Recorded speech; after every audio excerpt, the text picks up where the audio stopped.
Lions Rock Productions.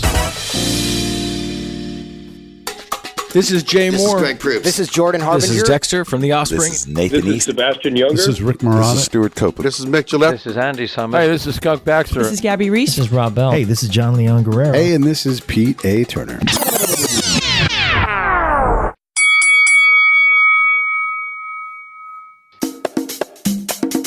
And now, the Break It Down Show with John Leon Guerrero and Pete A. Turner. This is Mike Lipari, and I am once again guest hosting the album fight for the Break It Down Show. And we have one heck of a fight lined up here.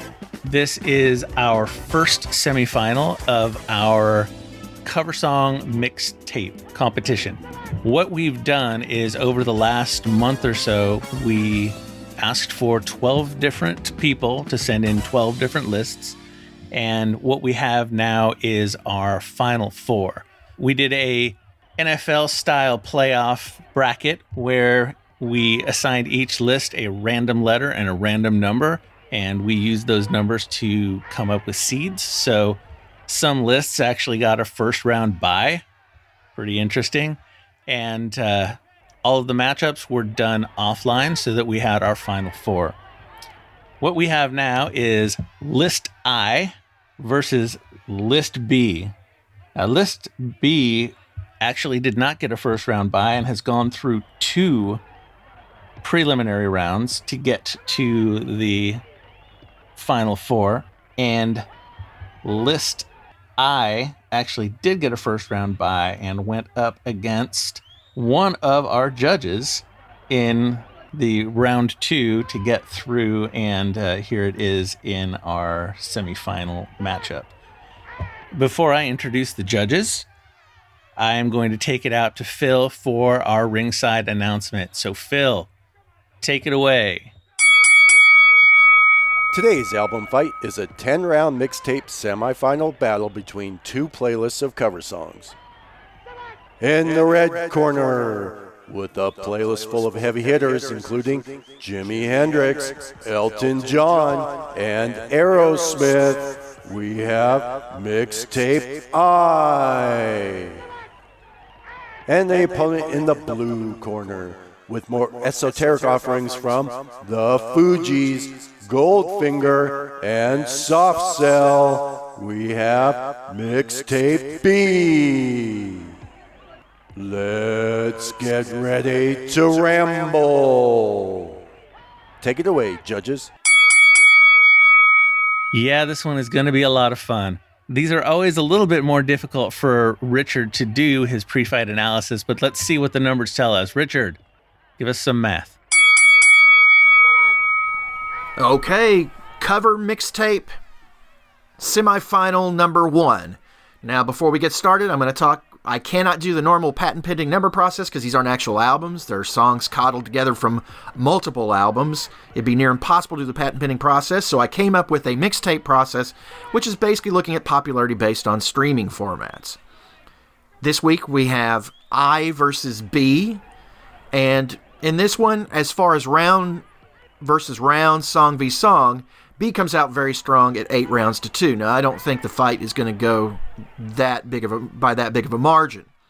So what I did is I averaged all the rounds together to see just overall how these mixtapes do. And on an 8-point scale, B still comes out winner, obviously, with a 5.15 per round, whereas Mixtape I comes out with a 4.5 per round. It's a little bit closer margin than the 8 rounds to 2, but it does show much favor for B. I think B is going to win this. I think it'll win it probably a lot closer, but it does show that it is the stronger of the two mixtapes. And just if you're wondering, 5.15, that doesn't sound very good. In this particular streaming format, 6, 7s, and 8s are pretty rare. So to get something over 5 is pretty impressive. So it looks like B, pretty strong. We'll be back for post-fight analysis later. Thanks, guys. Thank you, Richard. And I said math, not meth.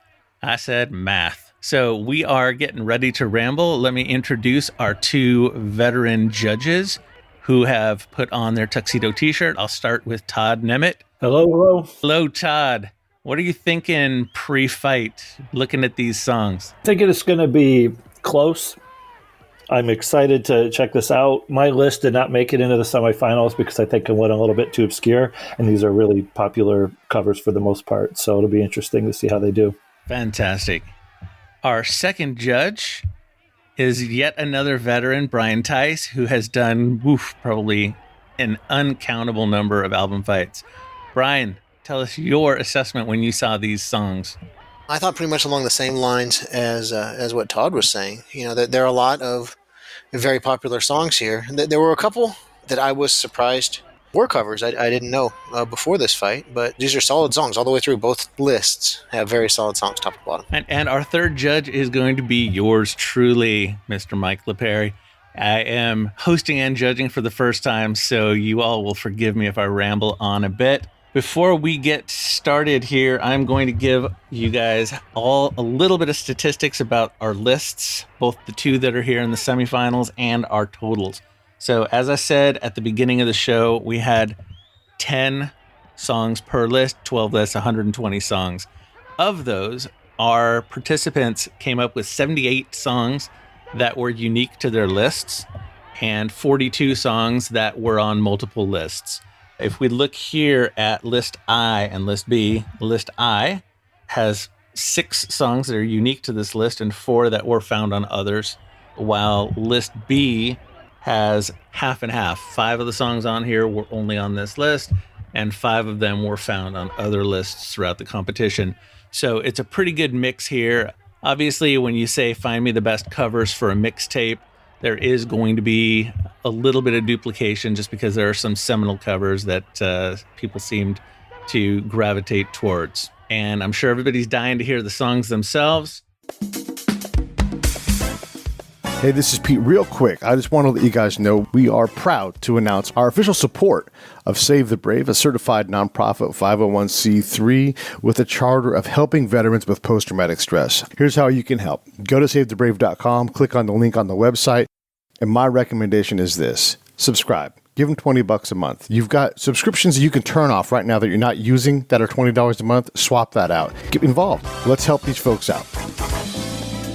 And I'm sure everybody's dying to hear the songs themselves. So, without further ado, let's move on to round 1, which is All Along the Watchtower by Jimi Hendrix, original artist Bob Dylan, going up against Can't Take My Eyes Off of You by Lauryn Hill, original artist Frankie Valli.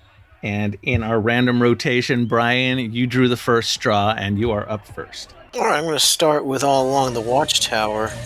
You know, when we started discussing these cover song mixtape battles on Twitter, I think All Along the Watchtower was a song that got mentioned the most. It's a seminal cover. You know, when I did my list, I picked it from my list and I put it in the final round. I did that because I knew if it was going to be a close fight, I wanted to make sure I could win the final round. You know, his voice and his guitar just take this song places that Bob Dylan never could, and he made this the version that people look for. And kind of the same thing with Can't Take My Eyes Off You. You know, I think Lauryn Hill just blows away the original on this one. She's got that smooth flow of her vocals, and she just melt with that voice she's got. You know, the Frankie Valli original is great, but it's a product of its era, and it just doesn't sound the way. It just doesn't carry the way that Lauren's version does. So it was a close round to start off, but I gave it to Jimi Hendrix at 10-9. Fantastic. And Todd, you are up second. So what do you think of this matchup?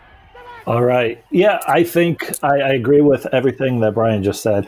All Along the Watchtower is sort of the quintessential cover song. You know, the artist, Jimi Hendrix, he makes it his own. It's not too long of a song, which I hate about certain covers. And it's just, it's sort of like if you had a dictionary with cover song, this would be the picture of this song. You know, my only complaint is it's just too familiar. You know, it'd be nice to, like if it was somehow obscure and you're hearing it for the first time, I think that would be the only way to make it better. Can't Take My Eyes Off of You. This is such a great cover as well. It's a good example of a cross-genre cover, which is what I tried to do a lot with my list, which did not make it to the semifinals. But then somehow it doesn't add a lot to the original, except for some updating, as Brian pointed out. You know, you can see Lauryn Hill is really the only member of the Fugees that had any kind of talent whatsoever. And you can really hear it with this. It's really good. This is a close one, but I gave it to Jimi Hendrix, 10-9. All right. I will take the last slot in the first round here. And My notes are pretty similar to you guys. We've got one of the best cover songs ever, arguably the best cover song ever, going up against a tremendous artist turning in an excellent cover. In my opinion, though, Frankie Valli did it a little bit better, maybe just because he's the original artist that I kind of leaned that direction. But Lauryn Hill is no slouch, and she really delivers an unbelievable vocal performance here. But Bob Dylan changed the way he performed this song after Jimi's version was released. So this is one of those cases where the cover really takes on a new life and becomes the version of the song, as I think Todd said, that everybody recognizes and listens to. So it's hard to not give the round to All Along the Watchtower, even though All Along the Watchtower is the song that appeared on the most lists. It was on 4 of the 12 lists, which is pretty amazing. But I can't not give it to this. So we're going to have a sweep for our first round here, and All Along the Watchtower takes it 10-9. All right, so round 1 is in the books, and we have a fight started here. This takes us to round 2, which I get to lead off, and we've got Pinball Wizard by Elton John, originally by The Who, going up against Blinded by the Light by Manfred Mann's Earth Band, which was originally recorded by Bruce Springsteen. And for me, as I look through this one, this was probably the weakest round of the entire fight for me, just song v song.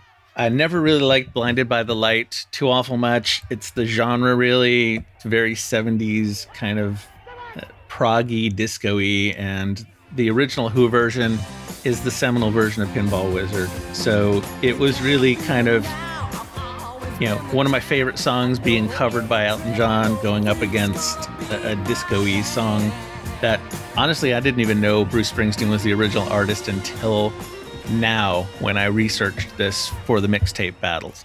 When it came down to it, I gave it to Blinded by the Light because it's a great song for its genre, and it really does overshadow the original, which are 2 of the little nits that I had to pick to come up with a winner. So Blinded by the Light takes it 10-9 for me.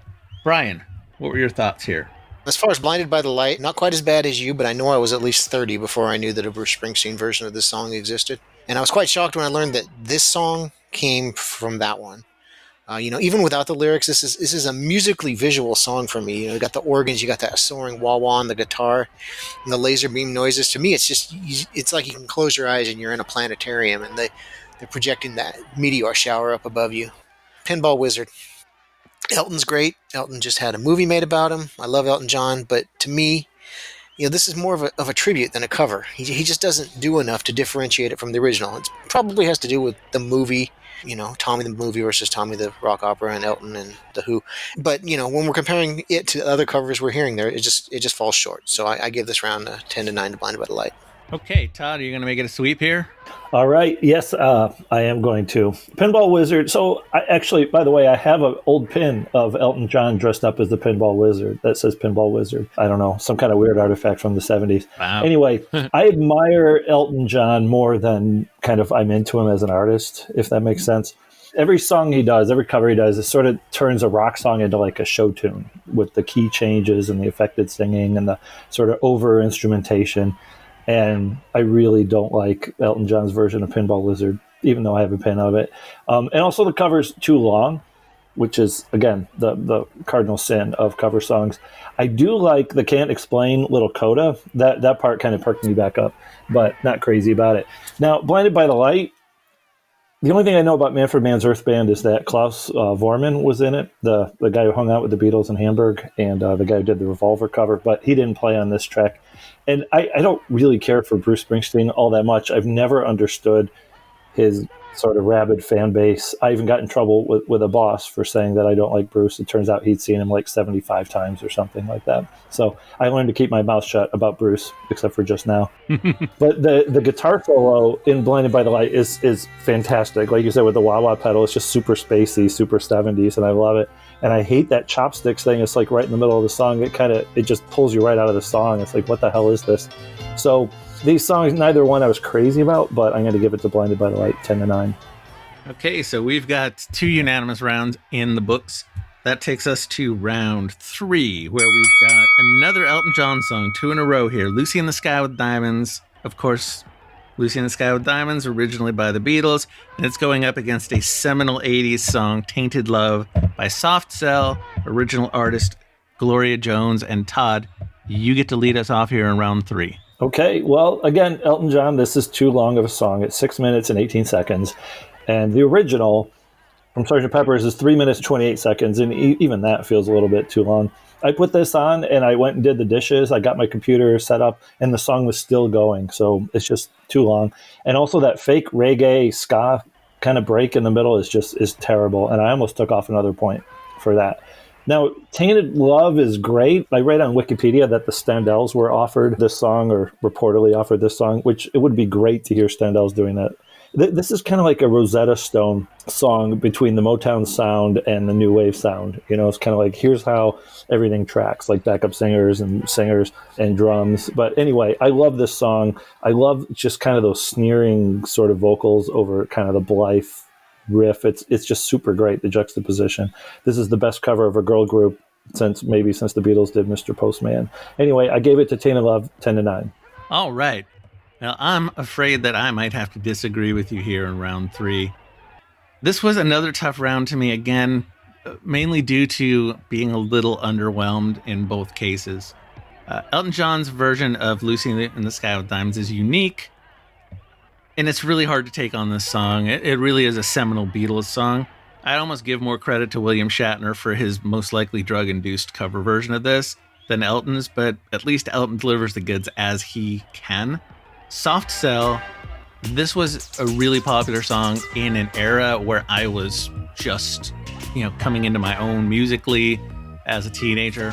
So you would think I would go with Soft Cell, but the fact of the matter is I have such ear fatigue from this song that I can barely sit all the way through and listen to it anymore.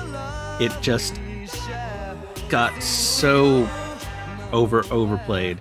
And even now, if you listen to 80s-centric playlists or songs, it's always on there. And for me, it really didn't do much of anything. It was a product of its time, but it hasn't aged well. It's pretty bland when you listen to it versus a lot of other new wave songs from the same era. So I reluctantly gave this one to Elton John, but this was one of those 9-9s for me where it was hard for me to push someone up to a 10. But I gave this one to Elton John 10-9. Brian, your take. All right, for Lucy in the Sky with Diamonds, you can take everything I said about Elton John in the last round and place it here. His versions of these songs, they don't really make me appreciate Elton. They make me want to go and listen to the Beatles and the Who. As far as Tainted Love, the first thought when I hear the song is that I want a Whopper. I don't know if anybody remembers that Burger King commercial. I really like what Soft Cell's done with this song. I don't remember that. They took a late '60s soul song and they made it new wave and fun and danceable. The electronic synth element and the playful vocals. There probably still is, a popular 80s cover band in San Francisco named Tainted Love. So I think naming a cover band after a cover song, it's pretty high praise. So I'm giving this round 10-9 to Tainted Love. Yeah, I saw Tainted Love. We had them play at a couple of corporate events. Ooh. So our first split round, but it did go Tainted Love. Let's move on to round 4, where we've got to Get You Into My Life by Earth, Wind & Fire. The original artist, obviously the Beatles here, going up against a blender of a song, The House of the Rising Sun by the Animals.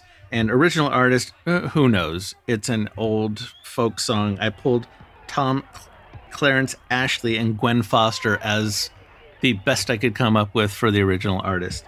We go back to Brian to start this round off. Brian, what were your thoughts on this matchup here? All right, House of the Rising Sun. Let's forget cover songs. Let's forget this matchup. This is one of my favorite versions of any song ever. Right from the first note, I'm right there every time. Back before some dude jacked my iPod, I would spin the dial to House of the Rising Sun and listen to Dylan, The Animals, and the Gaslight Anthem back to back to back coming home from Napa on a Friday afternoon. When we were thinking about changing the name of our fantasy football league a few years back, I suggested calling us the League of the Rising Sun and naming the 3 divisions the Gamblers, the Drunks, and the Whores. Fortunately, they decided to keep the old name. Several years ago, our church was looking for a new organ player, and I was considering learning how to play the pipe organ just for the opportunity to play House of the Rising Sun on Easter morning. I'd probably lose the organ player job and might get excommunicated, but it would just totally be worth it. And Got to Get You Into My Life. I really love what Earth, Wind & Fire do with the song. I love the horns. I'm snapping my fingers and swaying along when the song's playing. And this song, it would win most rounds, but it's not going to beat House of the Rising Sun, so I gave it 10-9 to House. Okay. And Todd, you are up second. So what do you think of this matchup? All right. Yeah, Got to Get You Into My Life. This is exactly the way a cover should be, right? You break the song down, you reassemble it in your genre or in your band's sort of thing, and this is great. It's just a song being broken down and reassembled, and then it comes out even better, I think, than the original. Though Revolver is my favorite album of the Beatles. It's a little bit too long, again, but I love this cover. Now, House of the Rising Sun, there's a part of me that doesn't really trust Eric Burdon's sincerity, if that makes sense. There's something a little bit posery about the way he sings. And I know all these all these white guys ripping off, blues and ripping off black music as much as they could, but there's something grating about the way he sings this. But I do agree the keyboard is incredible, and the way it just builds and builds and builds, and then pretty soon it's just kind of doing these crazy arpeggios, and I love the keyboard in this song. My favorite cover is the Dave Von Ronk version of it, but I don't know, for some reason I never really cared for the Animals, so I gave it to Earth, Wind & Fire 10-9. Okay, fair assessment. And that puts me up last in this round. I so love this version of Got to Get You Into My Life. And I've always thought it was actually better than the Beatles version, which it is so hard to cover the Beatles and steal the song. Bono definitely didn't do it when he said he was going to steal it back. And Earth, Wind & Fire just really owns this song. I actually chose this for my cover list. I like it so much. And then it runs into a blender. And I say this when I'm doing judging on Album Fight quite a lot, when a great song runs into greater song. And that's what I think about the House of the Rising Sun. The vocal performance in House is just tremendous, and kudos to the singer, Eric Burdon. He just kills on this song. He really does. And you guys know me, I key in on the singer. That's just what I do when I'm doing album fights. And I can't do that. I can try, and I'm sure I would embarrass myself. But House of the Rising Sun redefines the song a little more than Got to Get You Into My Life does. And both versions surpass the original. I really have to nitpick. And where I nitpicked on this one, as Pete always puts it, cut the baby. My kids, unprompted, listened to House of the Rising Sun. I heard it in rotation when my kids had a party during the summer, and they'd never even heard Got to Get You Into My Life. So the fact that this song has bridged a generation without my prompting was the deciding factor for me, and I gave it to House of the Rising Sun by the slimmest of margins, 10-9. And that takes us to round 5, where we have You Really Got Me by Van Halen, original artist The Kinks, going up against I Love Rock and Roll by Joan Jett and the Blackhearts, original artist The Arrows. And once again in our rotation, I get to go first here for round 5. Now, this was another one to me that came down to having to pick nits. This is a song that made Joan Jett and the Blackhearts a household name. And I didn't know it was a cover for at least a year after the first time I heard it. So that's impressive work to own a cover to the point where people don't know it's a cover. It's a pure rocker through and through. And then you've got You Really Got Me, which I knew from the second I heard it that it was a cover because I had heard the Kinks version before I'd ever heard Van Halen's version. But Van Halen just flat out stole this song from the Kinks. And for me, when I had to pick nits, the winner here came down to performance, and while Joan Jett is a great vocalist and a good guitarist in her own right, the Blackhearts was never really that great a band. They're a damn good band, but they're not Van Halen. You listen to You Really Got Me, this is just a flat-out ownership from a performance perspective. The bass is really driving through the entire song. You've got Eddie shredding on the guitar. You've got David Lee Roth doing what he does and just doing vocal acrobatics. It just is flat out ownership from a performance versus performance perspective. So to me, this one goes to Van Halen 10-9 based on the performance of the song itself. Brian. Yeah, You Really Got Me. Yeah, this version, it doesn't venture too far from the Kinks original, but it's just absolutely Van Halen. You got Eddie's guitar and you got David Lee Roth's vocal stylings, but this song is faster, it's harder, and it just sounds more dangerous. These are the guys, they roll into town, they drink all your booze, they steal all the women. Or maybe I'm just thinking of that, mid-90s Nissan commercial where Barbie ditches Ken for the tough guy in the red convertible. I love rock and roll. Yeah, okay. I knew Blinded by the Light was a cover long before you did, but apparently you knew I Live Rock and Roll was a cover, because I didn't know until a couple weeks ago. Joan Jett, she just owns this song. It was her first big hit after the Runaways broke up, and she totally made it into this snarling tough girl anthem. I love it. It's a great sing-along, just stadium rocker. But yeah, in order of having to pit nits on this one, I just had to give it to Eddie and the boys just by a hair in a really close round. I just gave this one 10-9 to You Really Got Me. I could not agree more. Todd, how do you feel about this matchup? All right, this was probably my favorite round with two really awesome songs. I could just listen to these two on repeat over and over. So You Really Got Me. Like, I love the Kinks. I love Van Halen, though I came to them a little bit later. I'm coupling this with Eruption, if that's legal. It feels like somebody has a source code for rock and roll, and then you're watching it get compiled and then get like mixed in with a bunch of other libraries. It's just so much better, so much louder. It's peak Van Halen, peak Eddie, peak David Lee. It's just, I love it. And I love Rock and Roll is really good. I had no idea this was a cover before we started doing this. So I went back and checked out the Arrows. There's an album on Spotify called The Arrows and Friends. I don't know what that means, but that's really, really good cover too. It's like kind of bassier and raw, but the Joan Jett cover is actually better, I think. I think Joan Jett's best cover is Crimson and Clover. I love that. And I also like how she didn't switch the genders on that like the Beatles never did. So both these songs are great. And I gave it to Van Halen just by a whisker, 10-9. So, guys, we have just hit the halfway point here. And before we move on from round 5, we have basically a statistical tie. We have a 1-point difference in favor of list B versus list I. So, Todd, at the halfway point with us being in a statistical tie, what do you think needs to happen for one list to really take the fight? Yeah, I don't know. These are all really, really strong songs. Again, my only complaint would be that they're all super popular. I would love to hear like 20 cover songs that I've never heard before that are really, really good. This has been really just a great batch of songs and really good covers. And a lot of them, especially coming up, I wasn't even aware that they were covers, And again, the reason I think that my list didn't do that well is I went the other way around. I went for songs that are super popular and then had, obscure covers. So sort of REM Superman versus like Butthole Surfers, American Woman, Brian, what's your thought halfway through on what we've heard and what we're yet to hear? I think the second half of this fight, it's probably going to hinge on a mistake. I think, both of these lists so far have been so solid, and the selections that I've heard so far have been so solid. I just think, there's going to be one song that just kind of doesn't sound right, and I think it's just going to swing it one way or the other. Yeah, I got to say, being the person that's putting these together and being behind the scenes so much, when I went through 12 lists and 120 songs, I built one killer playlist out of all of the songs that are on all 12 of these mixtapes. And wow, I've got a lot of songs that have now made it into kind of my personal regular rotation playlists after listening to this. Some real obscure stuff.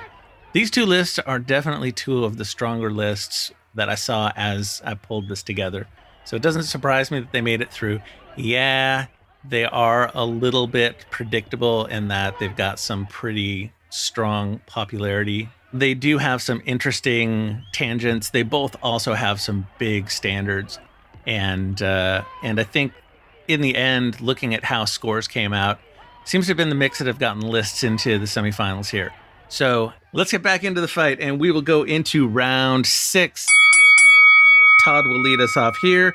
We've got Dazed and Confused by Led Zeppelin, original artist Jake Holmes, going up against Smooth Criminal by Alien Ant Farm, and of course, Michael Jackson was the original artist here. Todd. Hey, this is Pete A. Turner from Lions Rock Productions. We create podcasts around here, and if you, your brand, or your company want to figure out how to do a podcast, just talk to me. I'll give you the advice on the right gear, the best plan, and show you how to take a podcast that makes sense for you, that's sustainable, that's scalable, and fun. Hit me up at pete@breakitdownshow.com. Let me help. I want to hear about it.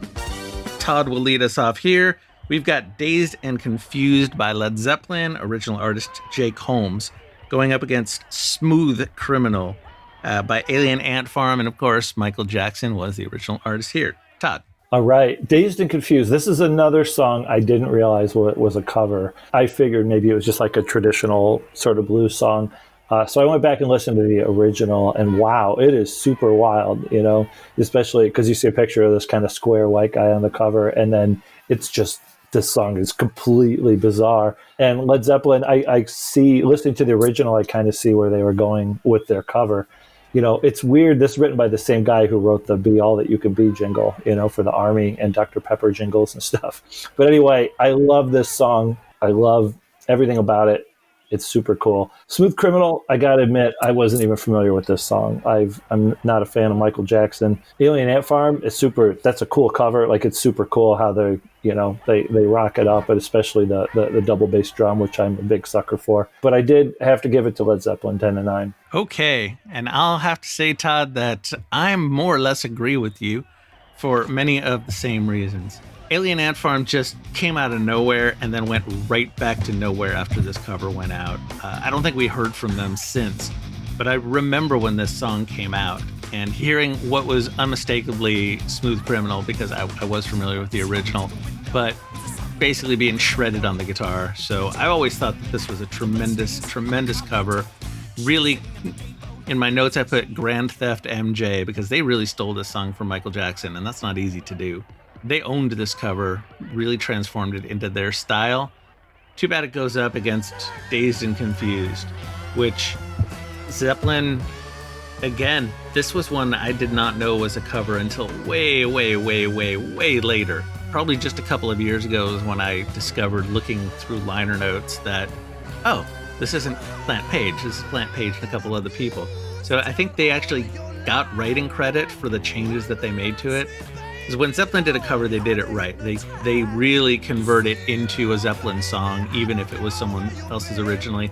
They did the same thing with When the Levee Breaks, which is one of my all-time Zeppelin favorites. When Zeppelin does a song, they do it right. Even their bad songs are good. So from that perspective, I have to give this one to Led Zeppelin 10-9.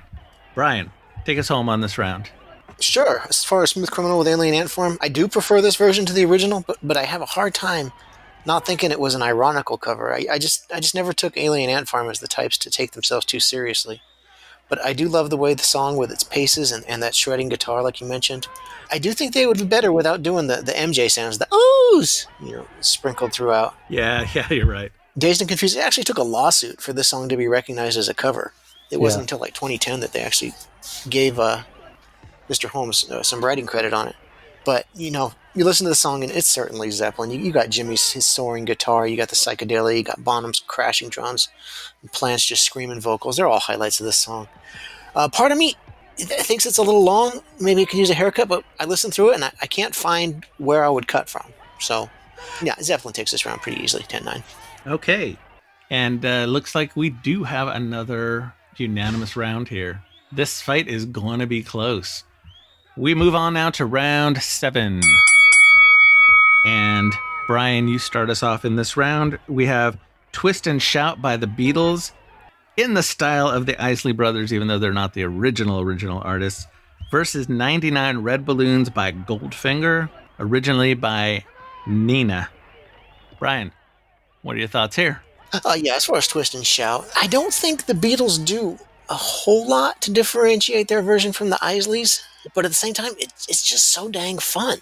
They recorded this in towards the end of the night. John's vocals are trash, and he's having to just scream the vocals. But at the same time, if you saw the Beatles live in that era, they had to shout because their sound system was so meager that the girl standing in the front screaming, you couldn't actually hear the Beatles. I think I heard my mom in there a few times. As far as 99 Red Balloons, I do appreciate a nice punk cover, some 80s pop cheese.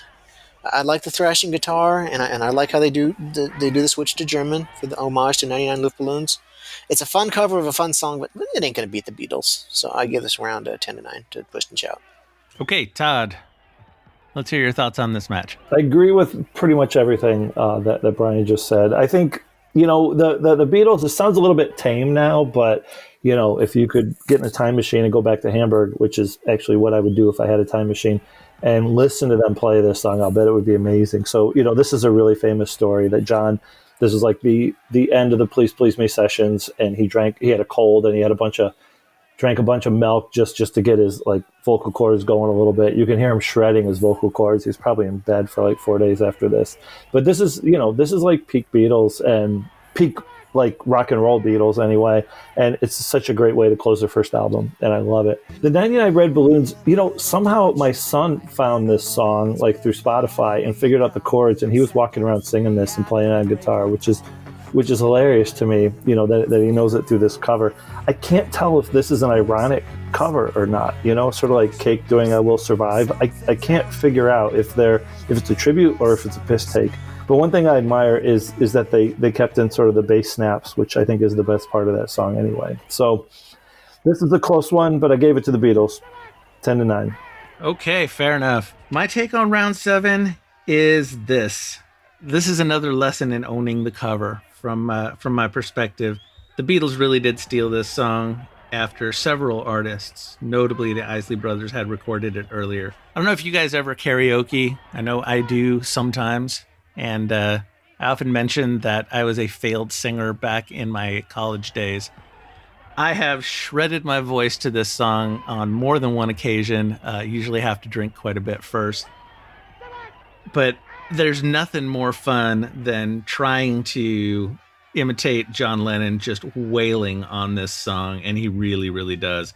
This is maybe one of his best vocal performances, certainly in his Beatles days. And Goldfinger does a good job staying on their feet going up against such tremendous Beatles song. But I can't help, like you, Todd, think that there's just a little bit of irony here. And I hate musical irony. I really do. There's nothing ironic about a successful song and somebody poking fun at it. So I really think that there was a little bit of irony, which is kind of my little tiebreaker here in deciding which way I'm going to go. I went with the Beatles 10-9 here. Yeah, speaking of irony, so, we're all children of the 80s and 90s. Like we lived through that kind of, nuclear Holocaust, day after kind of stuff. So there's irony is not appropriate here. Yeah, I agree completely. I always think to Jay Moore's bit where he talks about he hates irony when people are making fun of like Neil Diamond or Journey, and those are damn good songs. You don't need to be ironic about them. So yeah, no irony for me in my music. Let's give homage where it's due. This moves us into round 8, which may very well be half of our Burford round in this fight. We have The First Cut is the Deepest by Rod Stewart, originally by Cat Stevens, and that's taking on a second appearance in this fight by All Along the Watchtower by the Jimi Hendrix Experience, originally by Bob Dylan. And once again, I'm up first in this round. And my first cut might be the deepest here. Haha.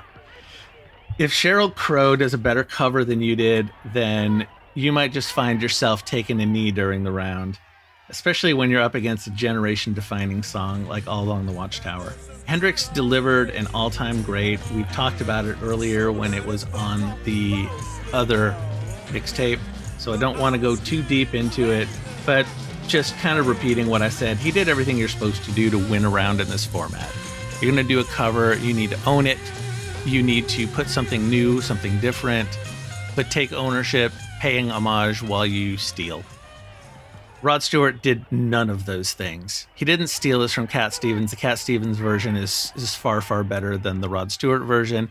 And again, if I'm picking a version of The First Cut is the Deepest, I lean towards the Sheryl Crow version out of all three, the original, this one, and hers. So not only does Hendrix win this again, but this time he put poor Rod Stewart on a knee. I'm scoring this one a knockdown. 10-8 to Jimi Hendrix. Brian. Yeah, I'm gonna start with All Along the Watchtower. In round 1, I already heaped praise on this one for Jimmy. I guess the mix masters, they get to cancel each other out. They each get a round out of this song. As far as The First Cut is the Deepest, I disagree with you a little bit. I think Rod Stewart's distinctive vocals add a little bit more to the song than Cat Stevens' vocals due to the original. It's a sweet song. I like the guitar break. It's nicely played, but it's not going to win this round. That's an easy 10-9 for Jimmy. Okay, cool. Todd, you get to take us home on this round.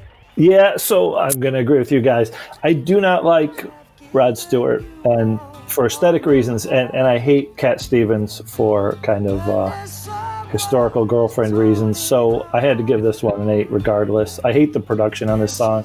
I hate the singing. I hate the sappy violins. I'm filled with hate, like a fiery sun when I listen to this. All Along the Watchtower, that's a fantastic cover. You know, I was thinking about, Jimi even makes Dylan's stupid lyrics sound profound, where he's like, plowman, dig my earth, or whatever, or dig my herb. So that's a really good cover if you can kind of, get away with lyrics like that. So this is 10-8 for Jimi Hendrix. Okay, 2 knockdowns in this round. That does not bode well for List I. We'll see how things go as we head into the penultimate round. We have round 9 with Got My Mind Set on You by George Harrison, with James Ray being the original artist.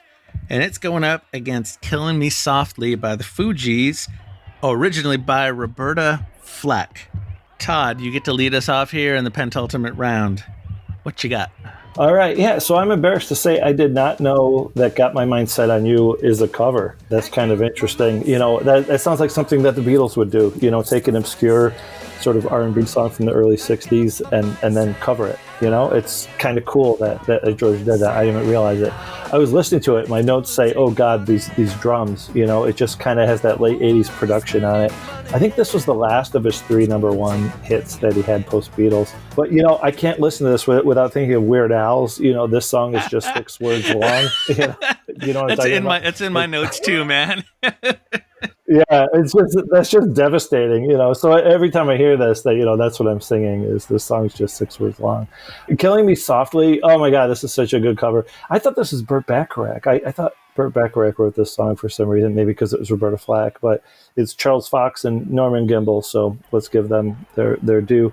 Diane and I went on vacation in France around 97, and this song came out of every shop in Paris, at every car out in Loire Valley. It was just, this song was everywhere that summer, and it's such a good cover song. Musically, that bass guitar that comes in during the bridge that's such an amazing bass part, and I love it. It's a little bit long, but, it's okay because it's a cool song to hang out with. So I gave it to the Fugees 10-9. Perfect. And I am up next in this round. This was maybe the second half of our Burford round for me, with a really good song going up against kind of a meh song. I've always been a big fan of George Harrison. I really do like his solo work, and his songs from the Beatles' later albums are some of my favorite Beatles songs as well. So I hate to pick on George Harrison, but I also, as I said a little bit earlier, just think of the Weird Al cover. The song is just an earworm, and not in a good way. It's just repetitive. It's cute. I mean, I find myself singing along to it and not hating the fact that I'm singing along to it, but it's beneath George Harrison, I think, in some ways, that this was one of his bigger hits, and it's really just kind of a simple, fun song. And Killing Me Softly, I think this is what put the Fugees on the map, if I'm not mistaken. You guys can correct me if I'm wrong. Yeah, they had to actually pull this single to get ready for Ready or Not. But yeah, this was their first hit. Yeah, and this was a breakthrough, and it really led to careers later on. Obviously, Lauryn Hill, who we heard from right at the kickoff of this mixtape list. So this was an easy one for me. Killing Me Softly is a song that I would rather listen to given the choice between the two. It is really a strong vocal performance. I like what they did with, paying homage, but making it their own with a little bit of hip hop thrown in the middle. It's a clear winner, not a knockdown. I wouldn't do that to George. Got My Mind Set on You is a sincere song. It's a fun song, but it just doesn't hold a candle to Killing Me Softly. So I gave this to them 10-9. Brian, you're up. Yeah, I'm just going to echo what you guys have already said. This song is just 6 words long. Actually, it's 7, but it doesn't really matter. I love George. He's my favorite Beatle. He's a great Wilbury. But this song, it just doesn't do it for me. It's fun and catchy. It's got a great hook, but it's all hook. It's all there is to it. Killing Me Softly. Yeah, if you're going to cover a song that won an armload of Grammys, you better bring your A game. And really, when you try to do that, it helps to have Lauryn Hill on your side. The Fugees, they won a Grammy of their own for this song. Yeah, I'm not going to say they took a great song and made it better, but they did do a great version of a great song. Lauren's lead vocal is just over the sparse beats that back her up. Just shine. I gave this one, it's an easy 10-9 for Killing Me Softly. By the way, that sample in Killing Me Softly, is that from a Tribe Called Quest? Do you recognize that sample? I can't say off the top of my head now. That sounds right to me too, but I don't know. I don't want to say for sure. With round 9 finished, that takes us to the final round of the fight. That is right. We are up to round 10. I'm Down by Aerosmith, original artist, the Beatles, who have made quite a few appearances on these two lists. Going up against, Hurt by Johnny Cash, original artist, 9 Inch Nails. This is not going to be a fun round to do. I'm switching things up a little bit, so I'll take the middle. Todd, you get to finish us off. And Brian, you get to start us off here on the 10th round. What are your thoughts here, Brian? As far as Hurt goes, this song, it reminds me of a time back before iPhones, back before Pandora and music streaming services.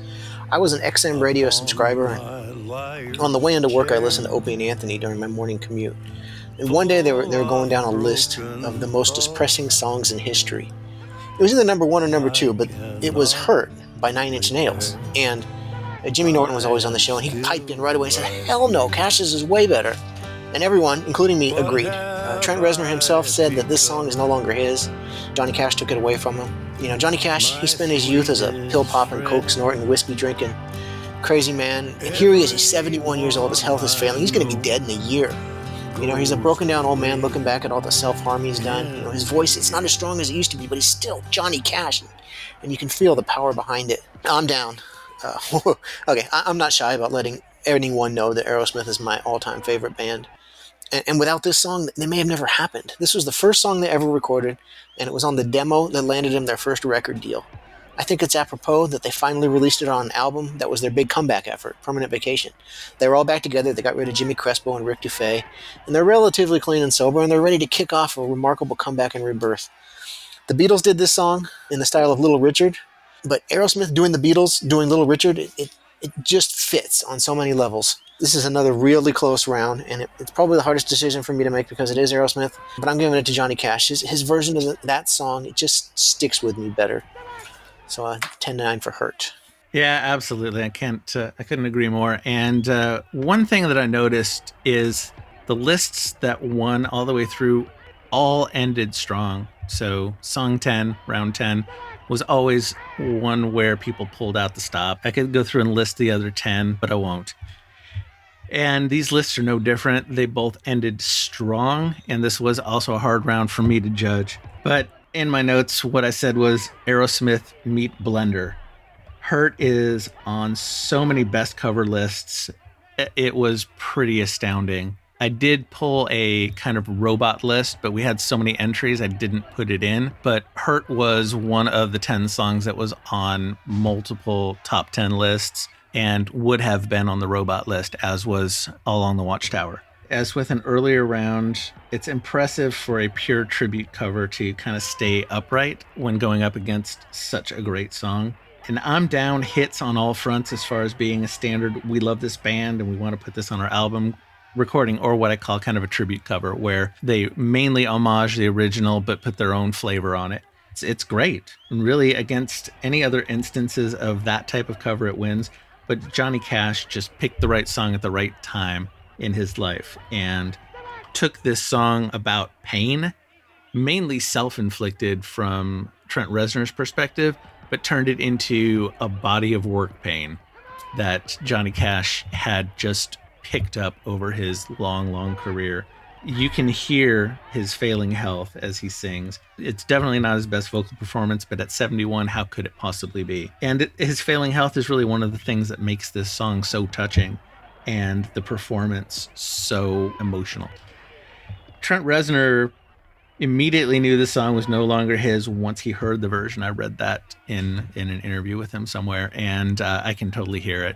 This was easier than it should have been to close out the fight, but it's really hard to go up against this song, and I gave it to Johnny Cash 10-9. Todd, take us home. All right. I'm sorry to disagree with you, gentlemen. You know, it's weird, like, knowing what I know about Johnny Cash, to have him singing a song about sort of dissociating and you know, self-harm. And it doesn't feel like it's in character with the rest of his body of work. You know, what really strikes me about this song is the video, because there's that Johnny Cash museum and it's completely in disrepair. So, you know, that's even more depressing. It's like you have a museum named after you and your wife, and it's completely like abandoned and deserted. You know, I mean, he was a fucking tree trunk of a guy, you know, like, you know, pills, cocaine, whatever, you know, had no effect on him. And here he is, he's old and frail, and he's doing this. I don't think this is the right song, sort of this like kind of navel-gazy Gen X thing. It seems like that's the antithesis of everything that Johnny Cash stands for. You know, it's kind of a cliche cover. I feel like maybe it was necessary to get us through kind of that shitty first decade of the 21st century, but I don't know. It didn't age well for me. And then you got Aerosmith, and thank you, Brian, for clearing up kind of the contradiction I was having with it, because it sounds like fresh peak Aerosmith, but that album I know is like from their comeback. So I couldn't quite put that together. So now it makes sense to me. You know, just hearing Aerosmith cutting loose, hearing the fresh band cutting loose, you know, the cover's only 2 minutes and 20 seconds, which is exactly the right length for this song. So I get an extra point for bringing it in on time. And also, I appreciate that they play the solo note for note, kind of a tribute to George Harrison, and kind of a tribute of like, you know, we're just gonna do this song, but we're gonna do it with more energy and with more kind of, I don't know, vigor, you know. And so I gave this one to Aerosmith, 10-9. Fair enough. And that takes us through to the end of the fight. One of the things I will say about this, again, being the guy that had to pull all these lists together, I almost used Hurt, but I decided against it in my list just because it's on so many other lists. But I was a lot closer to having In My Life by Johnny Cash be on my mixtape. I ultimately went with a different song, but I thought that you're right in the respect that In My Life probably encapsulates what he's going through at that time a little bit more than Hurt does. But I gotta say, I still stick by my decision that it's just a tremendous performance by Johnny Cash. Just to throw a little bit of a debate in there. But we do have a final fight here. Before the judges and I go over the results, let's hear from Richard Lackie on his post-fight analysis. Richard, were the numbers right? Were the numbers wrong? Were the numbers at all? For semifinal number 1, the numbers were correct in picking a winner, and like I'd kind of guessed with my gut that it wasn't going to be nearly as big a victory as the numbers had predicted, at least they were correct in which mixtape would win. Now, the prediction, the ratio of the win, was 1.14 to 1. Still pretty close as far as ratios go, but the actual fight, which was scored 285 to 283, very close, was merely 1.007 to 1. So quite a bit of difference there. Like I thought it was going to be closer. It always will be. When you're looking at these kind of generalized popularity statistics, it is all demographics, all different levels of fandom, all different ages, everything. It's all so broad that your numbers are going to be much wider spread apart when you start getting fewer people, demographics a little bit closer, kind of coming into it with the same kind of attitude and everything. It's going to tighten it up a little bit. But anyway, fascinating fight, really good fight. Can't wait to see the finals. Once again, Richard, thanks for your insight. And let's go over the results here. So, gentlemen, we have what we call a split decision here. We have Brian and myself giving this to list B by the slimmest of margins, Brian by 2 points and me by 1. And then we have Todd giving it to list I also by the slimmest of margins, 1 point. So this really could have gone either way. When you add up our totals, we have mixtape B by 2 points in total, taking it over list I. And so now revealing behind the scenes here, we have Dan Ruppert handing a narrow defeat to Tim Furnish. So Dan Ruppert was list B and Tim Furnish was list I. So Tim moves on to the final round with the winner of semifinal number 2. And we'll be recording that sometime in the future. So, gentlemen, let's start with Todd first.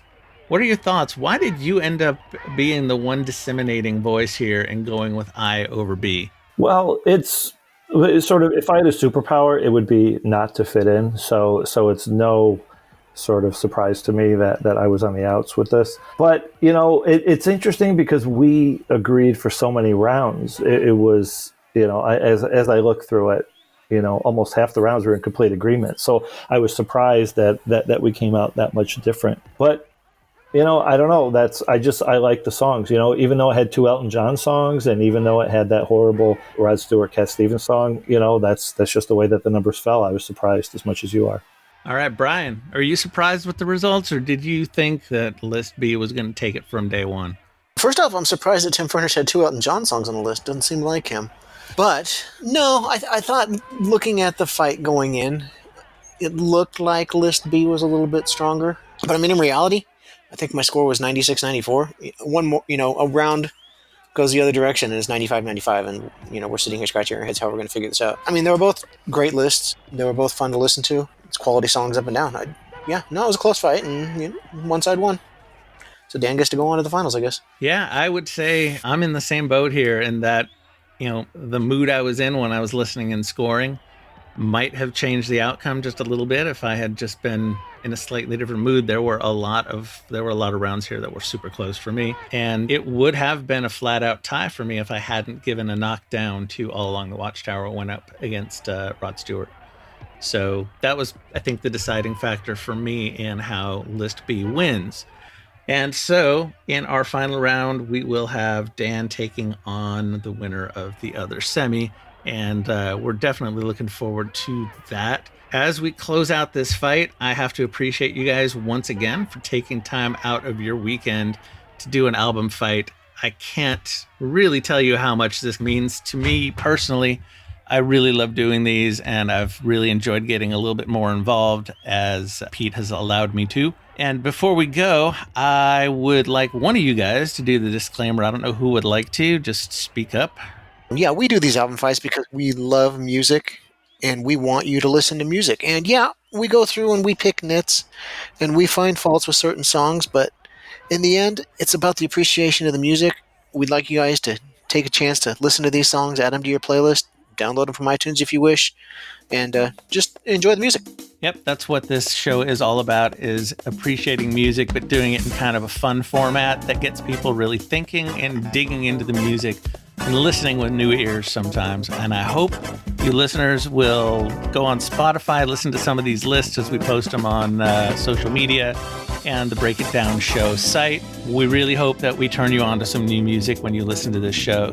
Thank you again, Todd. Thank you again, Brian, for joining me. And we will do this again real soon, I'm sure.